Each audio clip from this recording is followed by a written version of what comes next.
Hi hello ನಮಸ್ಕಾರ. Speed news ವಿಶೇಷ ಕಾರ್ಯಕ್ರಮಕ್ಕೆ ಸ್ವಾಗತ. ನಾನು ಹರೀಶ ಜಪ್ಪ.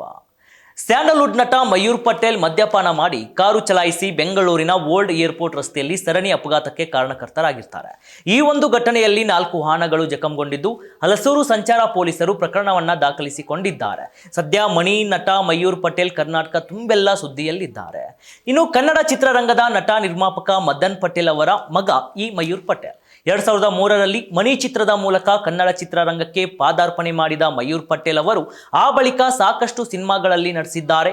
ಆ ಸಿನಿಮಾವನ್ನ ಯೋಗರಾಜ್ ಭಟ್ ಅವರು ನಿರ್ದೇಶಿಸಿದ್ದು, ನಾಯಕಿಯಾಗಿ ರಾಧಿಕಾ ಕುಮಾರಸ್ವಾಮಿ ನಟಿಸಿದ್ದರು. ಉಮಾಶ್ರೀ ಪ್ರಮುಖ ಪಾತ್ರದಲ್ಲಿ ನಟಿಸಿರ್ತಾರೆ. ಮಣಿ ಸಿನಿಮಾ ರಿಲೀಸ್ ಸಮಯದಲ್ಲಿ ಏನೆಲ್ಲ ಸಮಸ್ಯೆ ಆಯಿತು ಅಂತ ಮದನ್ ಪಟೇಲ್ ಪುತ್ರ ಮಯೂರ್ ಪಟೇಲ್ ಅವರು ಒಂದೊಮ್ಮೆ ಮಾಧ್ಯಮದಲ್ಲಿ ಹಂಚಿಕೊಂಡಿರುವಂಥದ್ದು. ಹಾಗಿದ್ರೆ ಏನ್ ಹೇಳಿದ್ರು, ಆ ಸಿನಿಮಾ ಬಗ್ಗೆ ಏನೆಲ್ಲ ಮಾಹಿತಿಯನ್ನ ಹಾಕಿದ್ರು? ಎಸ್, ಮಣಿ ಸಿನಿಮಾ ರಿಲೀಸ್ ಸಮಯದಲ್ಲಿ ತುಂಬಾ ಕಷ್ಟವಾಯಿತು. ಆಗ ಟಿ ಜಂಕ್ಷನ್ ಅಲ್ಲಿ ಹೋರ್ಡಿಂಗ್ ಹಾಕಿಸುವುದು ಅಂದ್ರೆ ದೊಡ್ಡ ಸಿನಿಮಾ ರೀತಿ. 1 ವಾರಕ್ಕೆ 20,000 ಹಣ ಕೊಡಬೇಕಿತ್ತು. 1 ತಿಂಗಳು ಅಲ್ಲಿ ಹೋರ್ಡಿಂಗ್ ಮಾಡಿಸಬೇಕು ಅಂದ್ರೆ 1 ಲಕ್ಷ ಬೇಕಿತ್ತು. ಪೋಸ್ಟರ್ ಹಾಕಿಸಿ ಅಂತ ಹೇಳುವುದು ತುಂಬಾನೇ ಸುಲಭ. ನನ್ನ ಮೊದಲ ಸಿನಿಮಾ ಅಲ್ಲಿ ಹೋರ್ಡಿಂಗ್ ಹಾಕಿಸಬೇಕು, ಯಾರನ್ನ ಕೇಳಬೇಕು, ಹೇಗೆ ಮಾಡಬೇಕು ಅಂತೆಲ್ಲ ಗೊತ್ತೇ ಇರಲಿಲ್ಲ ನನಗೆ. ಆ ಸಮಯದಲ್ಲಿ ಕಲಿಸುವವರು ಯಾರು ಇರಲಿಲ್ಲ. ಎಲ್ಲರೂ ಅಂದುಕೊಳ್ತಾರೆ ತಂದೆ ಇದ್ದಾರೆ ಬಿಡಿ ಅಂತ. ಆದ್ರೆ ನನ್ನ ತಂದೆ ಏನು ಹೇಳಿಕೊಟ್ಟಿರಲಿಲ್ಲ. ನಿನ್ನಲ್ಲಿ ನಿಜವಾದ ಪ್ರೀತಿ ಇದ್ರೆ ಭಗವಂತ ನಿನ್ನ ಕೈ ಹಿಡಿಯುತ್ತಾನೆ ಅಂತ ಪ್ರಾಕ್ಟಿಕಲ್ ಆಗಿ ಹೇಳ್ತಿದ್ರು ಅಷ್ಟೇ.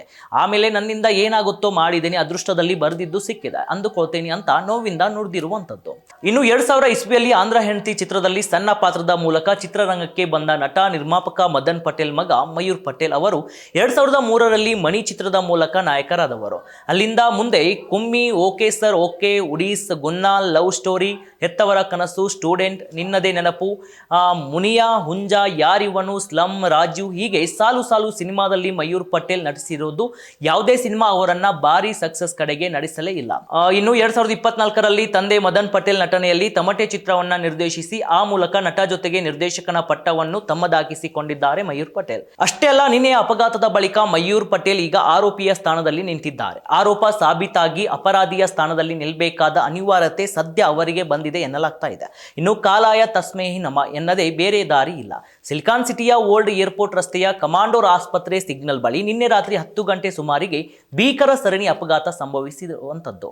ಇನ್ನು ಸ್ಯಾಂಡಲ್ವುಡ್ ನಟ ಮಯೂರ್ ಪಟೇಲ್ ತಮ್ಮ ಫಾರ್ಚುನರ್ ಕಾರನ್ನು ಅತಿ ವೇಗವಾಗಿ ಮತ್ತು ಅಜಾಗರೂಕತೆಯಿಂದ ಚಲಾಯಿಸಿ ಸಿಗ್ನಲ್ನಲ್ಲಿ ನಿಂತಿದ್ದ ಕಾರುಗಳಿಗೆ ಹಿಂಬದಿಯಿಂದ ಜೋರಾಗಿ ಡಿಕ್ಕಿ ಹೊಡೆದಿದ್ದಾರೆ. ಅಪಘಾತದ ತೀವ್ರತೆಗೆ ಸಾಲಾಗಿ ನಿಂತಿದ್ದ 2 ಸ್ವಿಫ್ಟ್ ಡಿಸೈರ್ ಹಾಗೂ 1 ಸರ್ಕಾರಿ ಕಾರು ಸೇರಿದಂತೆ ಒಟ್ಟು 4 ವಾಹನಗಳು ಜಖಂಗೊಂಡಿವೆ. ಇನ್ನು ಘಟನಾ ಸ್ಥಳಕ್ಕೆ ಧಾವಿಸಿದ ಹಲಸೂರು ಸಂಚಾರ ಪೊಲೀಸರು ನಟ ಮಯೂರ್ ಪಟೇಲ್ ಅವರನ್ನ ವಶಕ್ಕೆ ಪಡೆದು ಡ್ರಿಂಕ್ ಅಂಡ್ ಡ್ರೈವ್ ಅಂದ್ರೆ ಡಿಡಿ ತಪಾಸಣೆ ನಡೆಸಿದಾಗ ನಟ ಮದ್ಯಪಾನ ಮಾಡಿರುವುದು ಗೊತ್ತಾಗಿರುವಂತದ್ದು. ಸದ್ಯ ಪೊಲೀಸರು ಫಾರ್ಚುನರ್ ಕಾರನ್ನ ಸೀಸ್ ಮಾಡಿದ್ದು ಹಲಸೂರು ಸಂಚಾರ ಠಾಣೆಯಲ್ಲಿ ಪ್ರಕರಣವನ್ನ ದಾಖಲಿಸಿದ್ದಾರೆ. ಈ ಅಪಘಾತದಿಂದಾಗಿ ಜಖಂ ಆಗಿರುವ ಕಾರಿನ ಮಾಲೀಕರಲ್ಲೊಬ್ಬರಾದ ಕಾರ್ ಮಾಲೀಕ ಕಮ್ ಚಾಲಕ ಶ್ರೀನಿವಾಸ್ ಎಂಬುವವರಿಗೆ ಇದರಿಂದ ಭಾರಿ ನಷ್ಟ ಉಂಟಾಗಿದೆ. ಪೊಲೀಸ್ ಸ್ಟೇಷನ್ ಮುಂದೆಯೇ ಕಣ್ಣೀರಿಟ್ಟಿದ್ದಾರೆ ಶ್ರೀನಿವಾಸ್. ನನ್ನ ಹೆಂಡತಿಯ ಒಡವೆ ಅಡವಿಟ್ಟು 1 ವಾರದ ಹಿಂದಷ್ಟೇ ಈ ಹೊಸ ಕಾರನ್ನ ಖರೀದಿಸಿದ್ದೆ. ಕಂಪನಿಯೊಂದಕ್ಕೆ ಬಾಡಿಗೆಗೆ ಓಡಿಸುತ್ತಾ ಜೀವನ ಕೂಡ ಸಾಗಿಸ್ತಿದ್ದೆ. ಫೆಬ್ರವರಿ 5ಕ್ಕೆ ಮೊದಲ EMI ಕಟ್ಟಬೇಕಿದೆ. ಈಗ ಕಾರು ಜಖಂಗೊಂಡು ನಿಂತು ಹೋದರೆ ನಾನು ಸಾಲ ತೀರಿಸುವುದು ಹೇಗೆ ಅಂತ ಅಳಲು ತೋಡಿಕೊಂಡಿರುವಂಥದ್ದು. ಇನ್ನು ಅಪಘಾತದ ಬಳಿಕ ಕಾರಿನಿಂದ ಇಳಿದ ನಟ ಮಯೂರ್ ಪಟೇಲ್, ನಾನು ಸಿನಿಮಾ ನಟ ಮಯೂರ್ ಪಟೇಲ್, ಬೆಳಗ್ಗೆ ಎಲ್ಲ ಸರಿ ಮಾಡಿಕೊಡ್ತೇನೆ ಅಂತ ಹೇಳಿದ್ದಾರಂತೆ.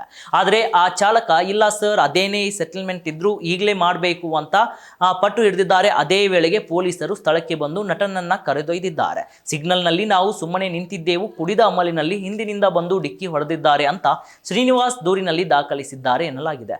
ಒಟ್ಟಾರೆ ಸಿನಿಮಾ ನಾಯಕರಾಗಲಿ ರಾಜಕೀಯ ವ್ಯಕ್ತಿಯಾಗಲಿ ಮಾಡಿರುವ ತಪ್ಪನ್ನ ಸರಿ ಮಾಡಿ ಕೊಡುವ ಜವಾಬ್ದಾರಿ ನಮ್ಮ ಮೇಲೆ ಇರುತ್ತೆ. ಅದನ್ನ ಬಿಟ್ಟು ದರ್ಪ ತೋರಿಸಿದರೆ ನಮ್ಮ ಜನ ಬಿಡ್ತಾರಾ? ಇಲ್ಲವೇ ಇಲ್ಲ. ಈ ಒಂದು ಕೇಸ್ ಯಾವ ಹಂತಕ್ಕೆ ಹೋಗುತ್ತೆ, ಏನೆಲ್ಲ ವಿಚಾರಣೆ ಆಗಬೇಕಾಗಿದೆ ಅಂತ ಕಾದು ನೋಡಬೇಕು. ಇದಾಗಿತ್ತು ಇವತ್ತಿನ ವಿಶೇಷ ಕಾರ್ಯಕ್ರಮ. ನೋಡ್ತಾ ಇರಿ ಸ್ಪೀಡ್ ನ್ಯೂಸ್ ಕನ್ನಡ. ಸುದ್ದಿ ನಿಮ್ಮದು, ವೇಗ ನಮ್ಮದು.